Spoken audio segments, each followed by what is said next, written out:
And howdy folks, I'm still alive and still doing well, although I did have a little accident over here on the ranch and it took me out for a little while. I have been back at it trying to get some hogs. I didn't really have a whole lot of luck with anything really wanting to show up in mass.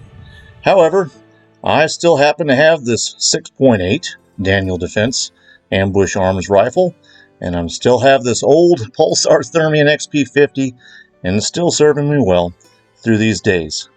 I'm also continuing to use these 100 grain Nosler AccuBonds until I am done with them. As it just so happens, I got a chance to use a few more. I have a cell camera set up on the opposite end of the ranch. So, when I was getting ready to go to bed, my alarm went off. I gathered all my stuff like a fat man, and I ran after him as fast as I could. 800 yards later, and it was time to go to work.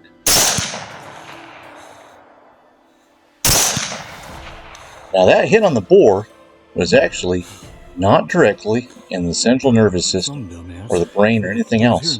It'll be kind of odd, and you'll see it here in a second as I scan to see if maybe some more hogs had shown up.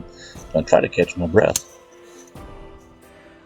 That sow was extremely large. Now I've killed my fair share of 250 plus pound hogs, and I didn't have my tape measure, but I think she fit right in that group. And you can see here with my muck boot next to it, kind of pointing out where she took that shot, right in the center neck, and that ended her. Now the boar here is a little bit more unique. You can see where the bullet entered here in the front and caused a significant amount of bleeding. This boar bled everywhere, and he went down like a central nervous system shot. However, he took a little bit longer to expire and actually got up before he bled out and went down again. So sometimes I get asked, what do you do with these hogs?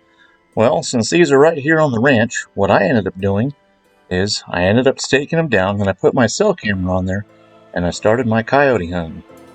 Here happens to be the first coyote, just about 36 hours later, that was coming through, and I got my window. He was a little bit busy, and when I got my chance, I got steady, and coyote -1.